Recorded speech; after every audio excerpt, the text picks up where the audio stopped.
Episode 106 Shaktiveer rank का 9वां सितारा। गहरी और रहस्यमयी गुफा के अंदर ठंडी और सन्नाटे से भरी हवा बह रही थी।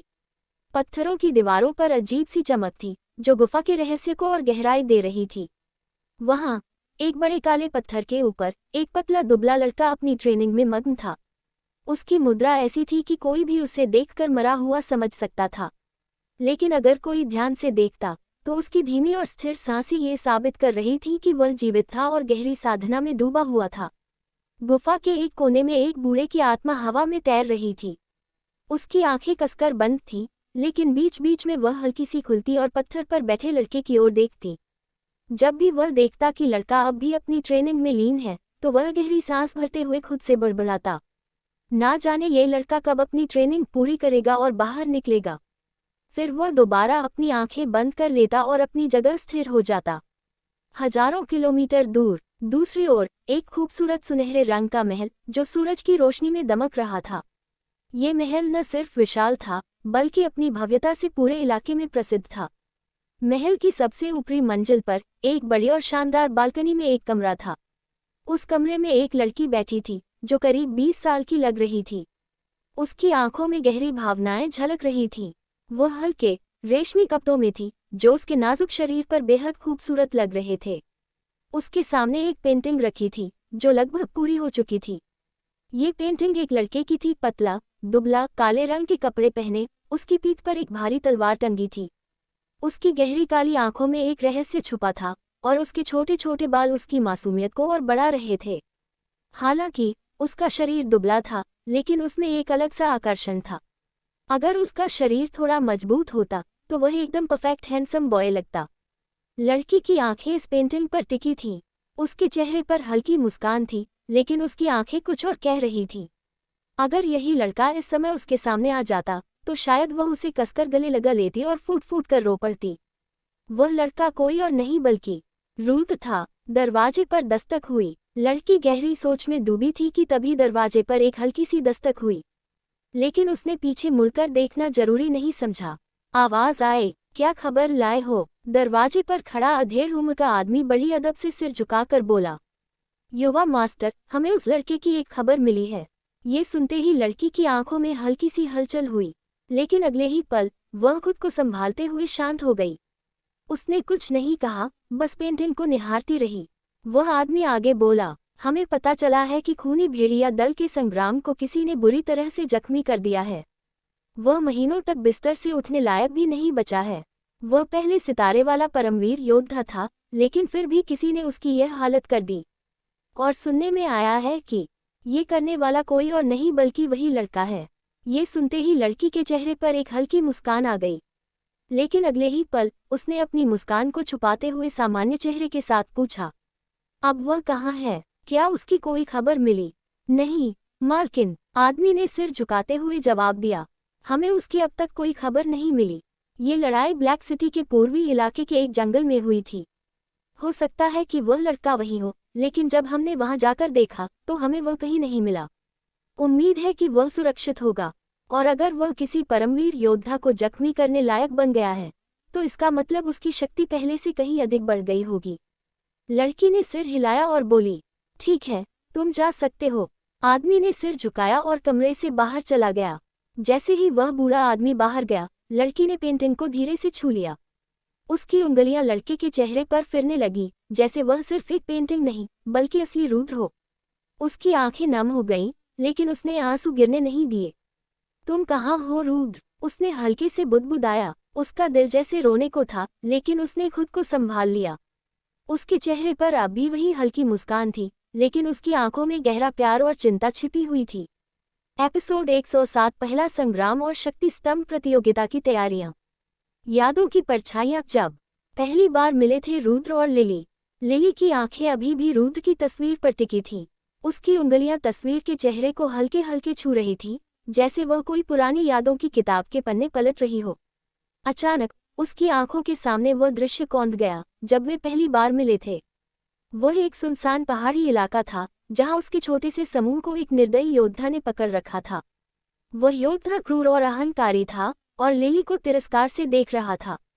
हाँ हाँ हाँ लिली, तुम खुद को बड़ी वीर समझती हो, है ना? उसने व्यंग्य से कहा, लेकिन इस दुनिया में ताकत के बिना कोई कुछ भी नहीं है। मैं तुम्हें मार सकता हूँ और कोई तुम्हें बचाने नहीं आएगा। लिली, जिसे इस दल में लिली का उपनाम से जाना जाता था, अपनी जगह स्थिर खड़ी थी। वह जानती थी कि वह इस योद्धा के सामने कमजोर है, लेकिन उसकी आंखों में डर नहीं था। तभी अचानक एक साया उनके बीच प्रकट हुआ। अगर वह बेबस दिख रही है, तो इसका मतलब यह नहीं कि तुम उसे मार सकते हो। यह आवाज किसी पहाड़ जैसी स्थिरता और आत्मविश्वास से भरी थी। जब सबने मुड़कर देखा, तो वहां एक दुबला पतला युवक खड़ा था। उसकी पीठ पर एक भारी तलवार टंगी थी और उसके चेहरे पर एक ठंडी गंभीरता थी। तुम कौन हो? योद्धा ने दांत पीसते हुए पूछा। रूथ ने तलवार को थोड़ा ऊपर उठाया और हल्की मुस्कान के साथ कहा, बस एक राहगीर जो अन्याय देखना पसंद नहीं करता। अगले ही पल दोनों के बीच एक भयंकर युद्ध छिड़ गया। वह योद्धा शक्तिवीर रैंक का योद्धा था और उसके वार तेज और घातक थे। लेकिन रूथ की चालें अप्रत्याशित थीं। वह तेजी से हमला कर रहा था और हर वार को बेअसर कर रहा था। तलवारें टकरा रही थीं, धरती कांप रही थी और हवा में बिजली सी सनसनाहट दौड़ रही थी। कुछ ही देर बाद रूथ ने एक जबरदस्त वार किया, जिससे वह योद्धा जमीन पर गिर पड़ा। उसकी आंखों में अविश्वास था। तुमने मुझे हरा दिया। रूथ ने कोई जवाब नहीं दिया। उसकी तलवार का अंतिम वार, और वह क्रूर योद्धा हमेशा के लिए शांत हो गया। लिली, जो अब तक ये दृश्य देख रही थी, पहली बार रूथ को सही से देख पाई। उसकी आंखों में विस्मय और प्रतियोगिता दोनों की झलक थी।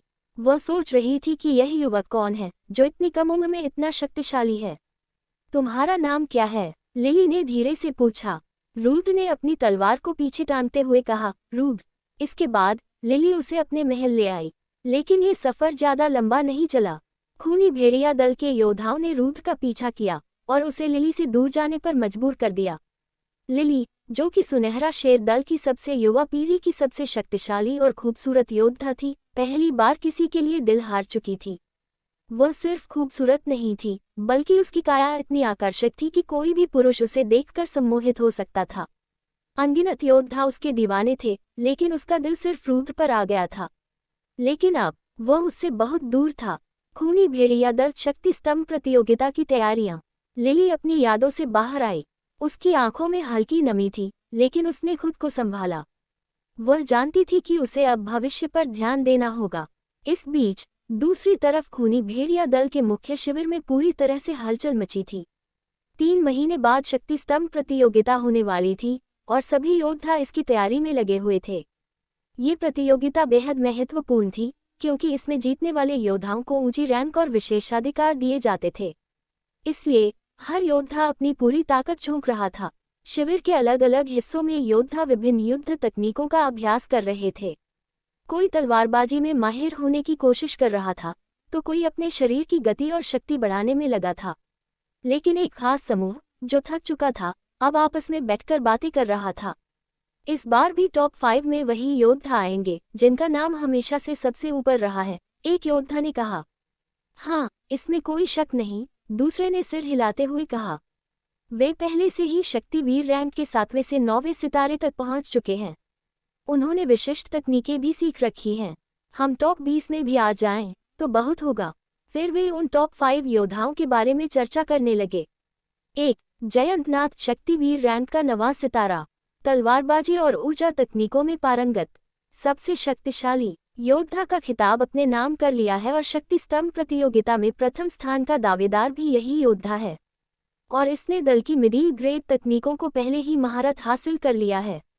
युवा मास्टर लुना के बाद युवा पीढ़ी के सबसे शक्तिशाली योद्धा थे। आखिरकार वो युवा मास्टर लुना के छोटे भाई जो है। 2. नागेश नाथ, शक्तिवीर रैंक का 8वां सितारा, उसकी गति इतनी तेज थी कि दुश्मन को हमला करने का मौका ही नहीं मिलता था। 3. राघव नाथ, शक्तिवीर रैंक का 7वां सितारा, भेड़िया शैली की लड़ाई में निपुण। 4. कौशल नाथ, शक्तिवीर रैंक का 8वां सितारा, ऊर्जा विस्फोट तकनीक का विशेषज्ञ, दल की मिडिल ग्रेड तकनीकों को सीख लिया था। 5. नारेश नाथ, शक्तिवीर रैंक का 9वां सितारा, उसकी लोहा कुंडल तकनीक से बच पाना लगभग नामुमकिन था, दल की विशिष्ट तकनीकों को सीख लिया था। ये 5 योद्धा इस बार भी विजेता बनने वाले हैं, एक और योद्धा ने कहा। हम जैसे आम योद्धाओं को बस अपने स्तर से ऊपर जाने की कोशिश करनी होगी। शिविर में हर ओर तैयारी और रणनीति की चर्चा हो रही थी। हर कोई अपने अपने तरीके से मजबूत बनने की कोशिश कर रहा था। गहरी गुफा के भीतर, जहां सूर्य का प्रकाश भी प्रवेश नहीं कर सकता था, एक पत्थर के ऊपर ध्यानमग्न रुद्र बैठा हुआ था। उसके शरीर से एक काली ऊर्जा धीरे धीरे बाहर निकल रही थी, जो हवा में घुलने के बावजूद एक रहस्यमय आभा बनाए रख रही थी। 1 महीना बीत चुका था। इस बीच बाहरी दुनिया में शक्ति स्तंभ प्रतियोगिता के लिए योद्धा अपनी तैयारियों में लगे हुए थे। खूनी भेड़िया दल के योद्धा पहले से कहीं अधिक मजबूत हो रहे थे। नारेशनाथ और जयंतनाथ ने अपनी रक्त तकनीकों को और भी खतरनाक बना लिया था, और इस बार वे किसी भी हाल में प्रतियोगिता जीतने के लिए प्रतिबद्ध थे। लेकिन इन सब से बेखबर रुद्र अब भी अपनी ट्रेनिंग में डूबा हुआ था। आकाश में तैरते आचार्य ने रुद्र को ध्यान से देखा। क्या ये लड़का अब भी नहीं जागा? उन्होंने खुद से सवाल किया। उन्हें इस बात की जरा भी उम्मीद नहीं थी कि रुद्र को इस अवस्था में इतने लंबे समय तक रहना पड़ेगा। हालांकि वे ये भी समझ रहे थे कि ब्लैक होल तकनीक का अभ्यास साधारण बात नहीं थी। तभी अचानक रुद्र के शरीर में हल्की सी हलचल हुई। आचार्य के चेहरे पर हल्की सी मुस्कान आई, लेकिन उनकी आंखों में अब भी सवाल थे, आखिर इस लड़के ने कितनी प्रगति कर ली है। फिर धीरे धीरे रुद्र ने अपनी आंखें खोलीं। उसकी आंखों में एक अलग चमक थी, मानो वे किसी असीम गहराई से होकर आए हों। उसकी पूरी उपस्थिति पहले जैसी नहीं रही थी। रुद्र ने अपनी अकड़ी हुई पीठ को सीधा किया, फिर पत्थर से उतरकर खड़ा हो गया। रुद्र की नई शक्ति का रहस्य। रुद्र की नज़र सीधे आचार्य पर पड़ी। आचार्य, मुझे ट्रेनिंग में गए कितना समय हो गया? आचार्य ने रुद्र की ओर देखा और फिर शांत स्वर में कहा, 1 महीना बीत चुका है रुद्र। अगर तुम आज भी बाहर नहीं आते तो मुझे ही तुम्हें बाहर निकालना पड़ता। वे हल्के से हंसे, लेकिन उनके मन में अब भी संदेह था। तभी अचानक उन्होंने रुद्र की शक्तियों को जांचने के लिए अपनी चेतना का विस्तार किया, और फिर वे सन्न रह गए। रुद्र की ऊर्जा अब पहले जैसी नहीं रही थी। वह शक्ति वीर रैंक के 9वें सितारे पर पहुंच चुका था, और वह भी चरम सीमा पर। यह असंभव है, आचार्य ने अपने आप से कहा। रुद्र अब किसी भी क्षण परमवीर रैंक में प्रवेश कर सकता था। आचार्य के चेहरे पर मुस्कान आ गई। वे खुशी से बोले, बधाई हो रुद्र, तुमने एक और सितारा हासिल कर लिया। लेकिन ये केवल एक सामान्य उपलब्धि नहीं थी। ब्लैक होल तकनीक अकल्पनीय शक्ति, लेकिन धीमी प्रगति। आचार्य ये जानते थे कि ब्लैक होल तकनीक साधारण तकनीकों की तरह नहीं थी। इस तकनीक में एक योद्धा केवल शुद्ध ऊर्जा को अवशोषित करना होता है और अशुद्ध ऊर्जा को अपने शरीर से बाहर निकाल देता है। इस तकनीक के कारण आमतौर पर योद्धाओं को शक्ति बढ़ाने में बहुत अधिक समय लगता था। हालांकि जो योद्धा इस तकनीक में निपुण हो जाते थे, वे अपने रैंक में दूसरों से अधिक शक्तिशाली हो जाते थे। इसका एक नुकसान ये था कि ब्लैक होल तकनीक अपनाने वाले योद्धाओं को अपनी रैंक बढ़ाने के लिए अत्यधिक धैर्य रखना पड़ता था। लेकिन रुद्र ने इस नियम को तोड़ दिया था। उसने आम योद्धाओं से भी 3 गुना तेज गति से अपनी रैंक बढ़ाई थी। इस लड़के में कुछ तो बात है, आचार्य ने मन ही मन सोचा। एक छवि जो स्मृतियों में थी। रुद्र ने अपनी आंखें बंद की और एक गहरी सांस ली। उसकी स्मृतियों में कोई था, एक खूबसूरत लड़की, जिसकी मुस्कान इतनी शांत और आकर्षक थी, मानो उसने पूरे संसार को अपने भीतर समा लिया हो। कौन थी वह? रुद्र को उसका नाम याद नहीं था, लेकिन उसकी छवि उसके दिल में अंकित थी। क्या करेगा रुद्रा जब उसकी शक्तियां 9वें सितारे पर पहुंच चुके हैं? क्या रुद्र ने शक्तिवीर रैंक के 9 सितारों के साथ परमवीर रैंक योद्धाओं से लड़ पाएगा? और कौन है वह लड़की जिसके बारे में रुद्रा सोच रहा है? जानने के लिए पढ़िए आगे Rudra the journey of the new God, सिर्फ पॉकेट एफएम पर, और हमारे YouTube channel DK Hindi novel story channel पर। तो जल्दी से हमारे चैनल को भी सब्सक्राइब कर लें और वीडियो को लाइक करते हुए जरूर जाएं।